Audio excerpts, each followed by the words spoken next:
Good afternoon, everyone. How's everyone doing? Yeah? Is anyone tired at all? Because I feel like this is just like a machine gun, like it's one after the other, which is awesome, but it can be tiring. So, please welcome Dan. He's going to talk about security incident response. And I know it's very coincidental that we announced the intention to acquire Obsgenia. Of course, we had no freaking idea, and it was just how apropos. But Dan, you're coming to talk to us from the perspective of some actual shit that hit the fan. Yeah? All right. Thus the emoji. Well, everyone, please welcome Dan Hardiger.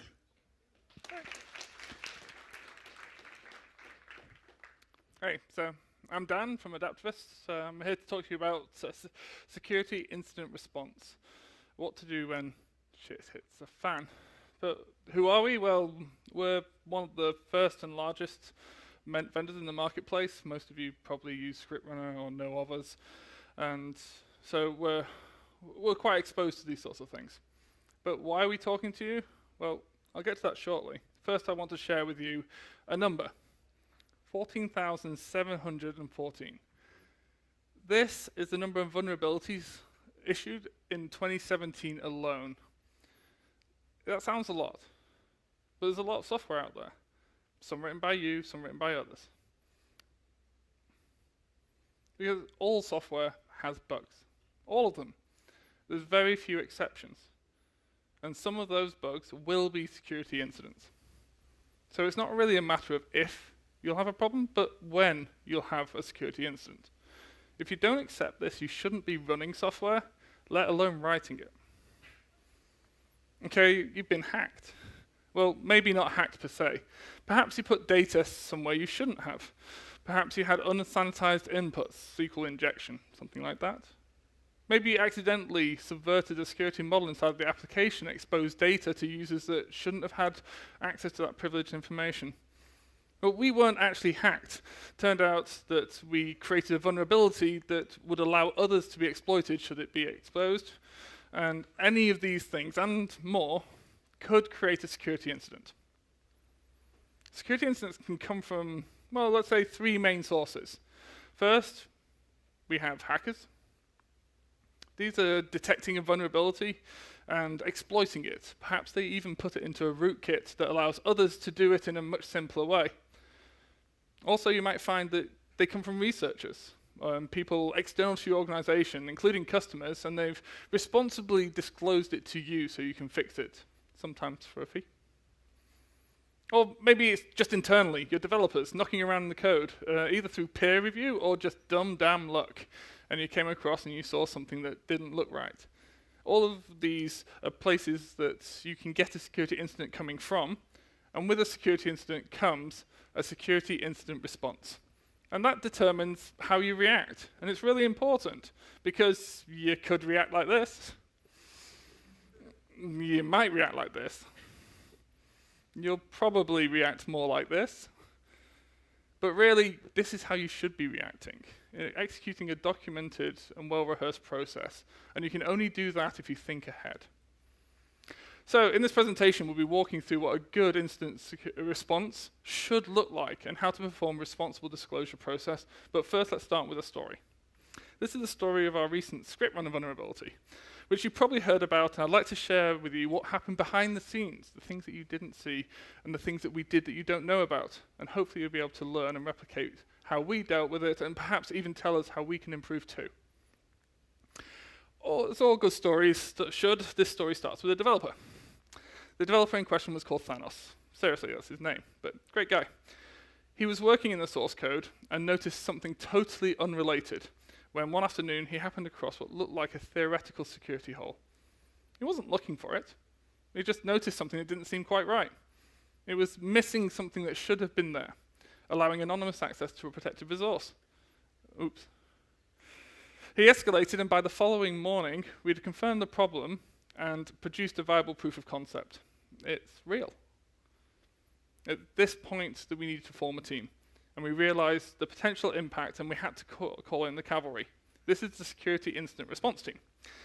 Okay, maybe the team don't really look like this. They're not superheroes that fly in. They're more a group that come together and offer a helping hand, because they come in peace. This group have to be offering support, guidance, and experience around people who are feeling like they're on fire. So this is what an incident response team typically looks like, because they have to be cross-disciplined, and they have to bring in new skills and experience. So here we have developers that obviously know the code inside out. These are the people that are going to fix the problem, probably that they created. You have product owners that understand how this impacts the features. If you're just going to whitewash over a particular area of functionality, how is that going to impact your users? Marketing and support, because obviously you're going to have to tell someone, and when you do, they're going to ask questions.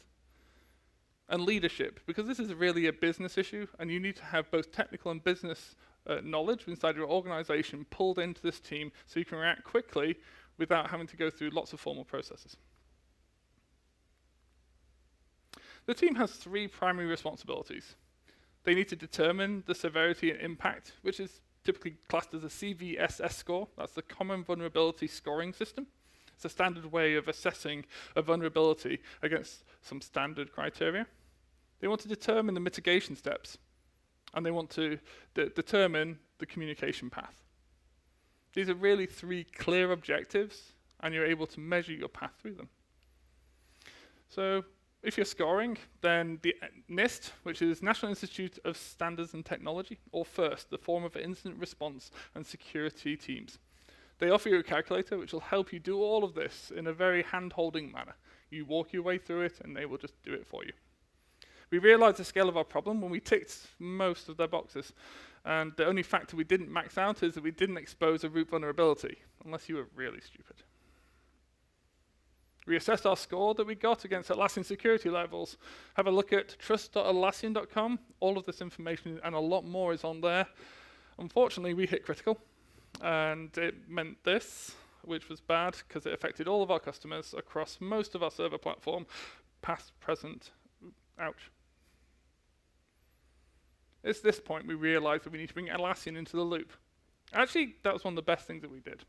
We were scared of walking up to Atlassian in case they were going to shout at us and say, hey, right, we're going to take control and do this for you. They did the opposite. They said, tell us what's gone wrong, and we shared the information with them, but only enough to drive home the severity, not enough to reproduce the problem. We wanted to keep that information tight.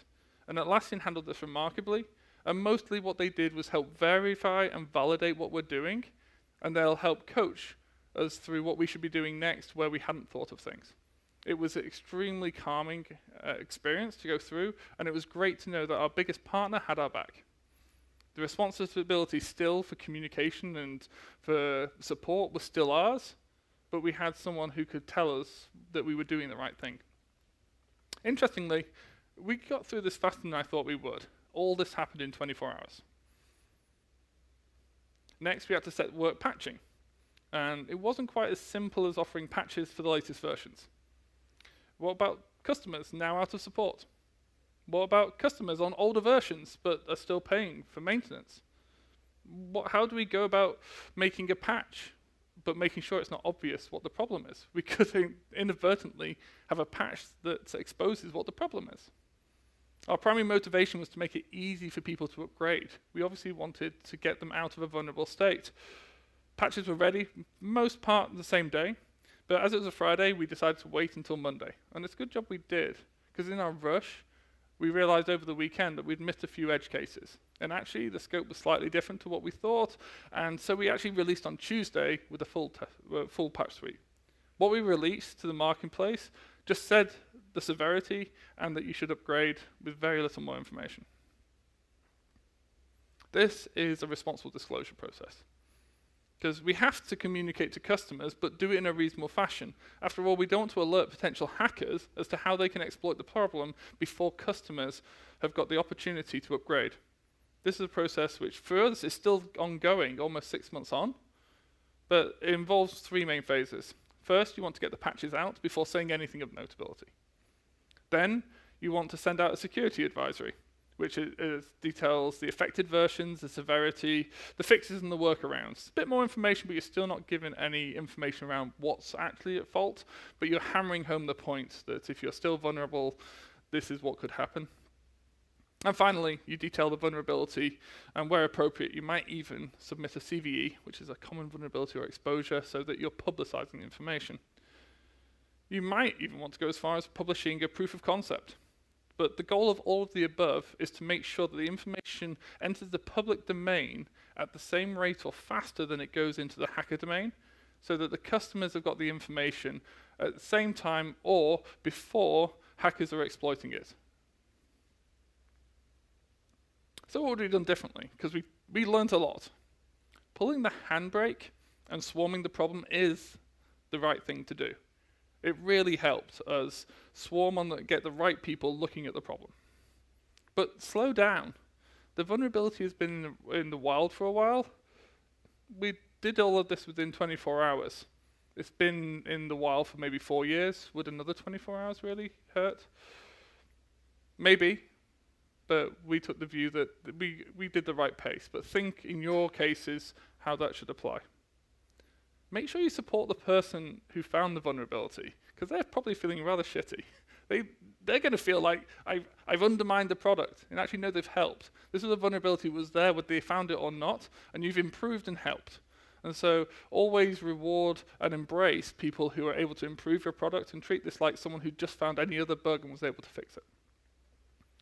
Bitrock could bite you. So can you build old versions? Have you tried building an older version of your software? If you might have problems with dependencies. We were lucky in this regard, but we noticed that it could have caused us problems. Treat security vulnerabilities like you do disaster recovery. In your organizations, you should have this sort of mentality that we should test our backups every 6 months. Perhaps you should also see what would happen when you run a fire drill, or even a drill around a security incident response. Look at bug bounties. We'd never really opened up our doors to encourage other people to try and find vulnerabilities in our software. Atlassian are looking into an organization called BugCrowd, and we're doing the same now too. So I'd like to give you some things you can actually take away. So I did a lot of talking, but some of these slides are nice and screenshotable. And so where they build out, it'll be clear how many bullet points they're going to have. So feel free to take photos, as these are the bits that should be useful. Please take photos. If you don't want it, I'm not sure why I'm here. So first is our security incident response plan. And it has 6 stages. First, we have to identify and triage a problem. We'll then form an incident response team, as I described before, around it. And we'll then score, using CVSS, what the issue is. All this information will be shared amongst the team, which will then go off and build a patch. Get those releases out as soon as you can, with as little information as you can. We then need to communicate, potentially using a CVE, and get our channel working. And finally, we want to run a retrospective. This is really important. Don't just do a retrospective on how well you ran through the process, but do a retrospective on the process itself. In fact, I would love to hear from you if you think there's a stage we're missing or a thing we've overlooked. You might want to consider accreditations like ISO 27001 and 27018. 27001, most people know, is because it's an international information security standard. It's rather onerous, and there's actually 27018, which is a very similar thing, but for cloud and the data storage issues and encryption that you have in that world. Both of these focuses on policies and processes, and look at auditing quite closely, but they give an air of confidence that you've at least assessed the impact of various aspects of your development plan. If you think ISO 27001 is onerous, or even if you already have it, then take a look at Cybersecurity Essentials. It covers a subset of the same information security areas, and is produced by the UK government. It's broadly applicable, and I think the guidance is worthwhile following, regardless of where you are. However, your territory might have some specific guidance for your local legislations.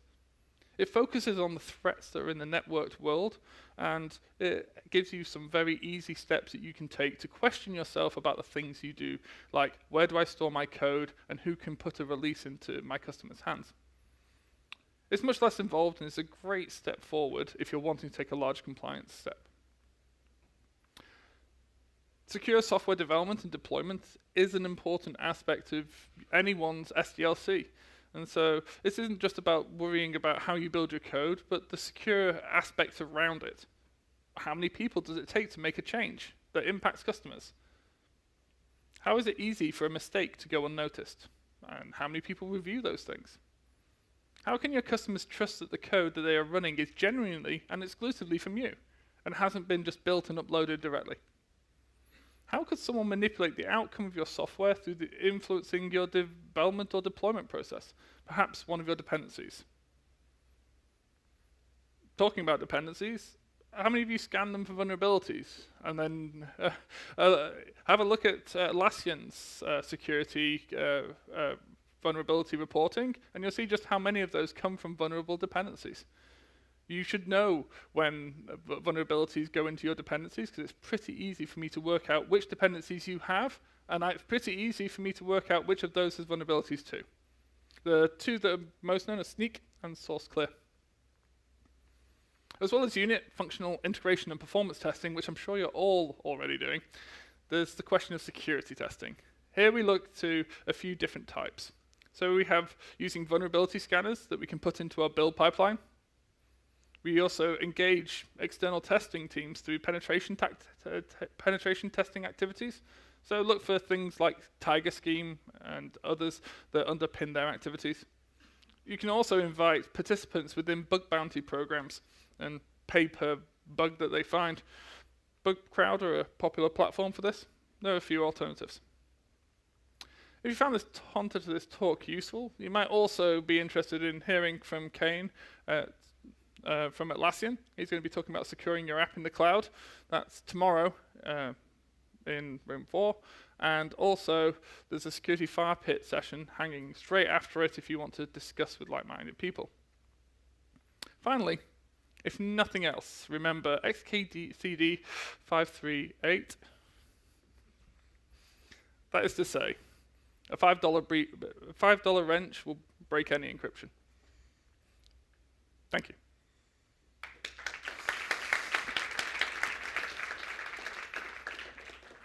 Two minutes for questions? Yeah. Thanks, Dan. Yeah, here you go. You said that that vulnerability was in script runner for 4 years, so I assume it was server. And another thing you said was, would another 24 hours hurt? So my question is just, do you have any strategies or any way of being able to tell if it was actively being exploited in any of those server instances? We have no verified exploits out in the wild.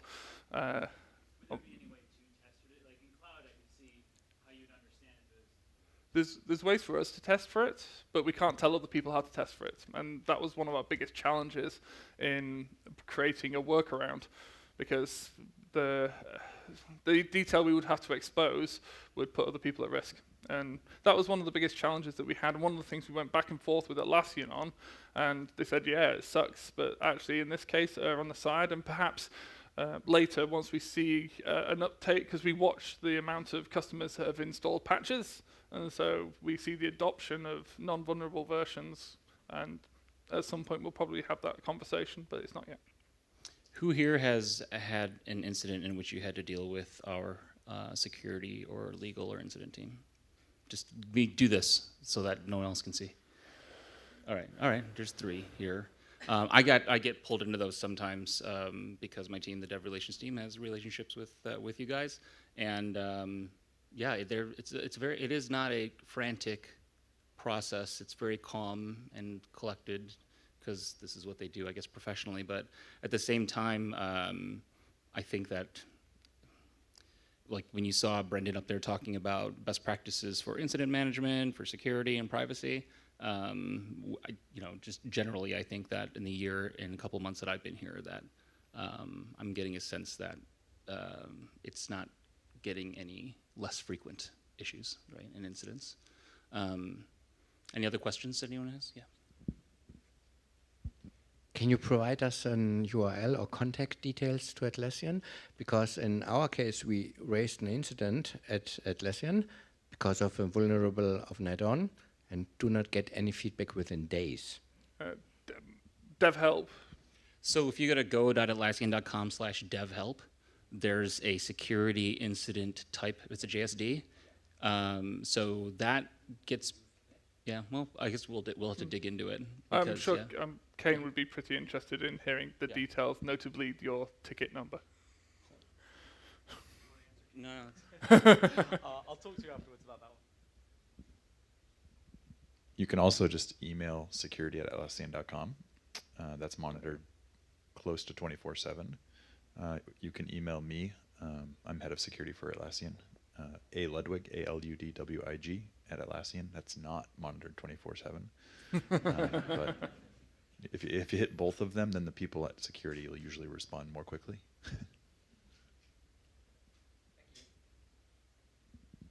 Any other questions?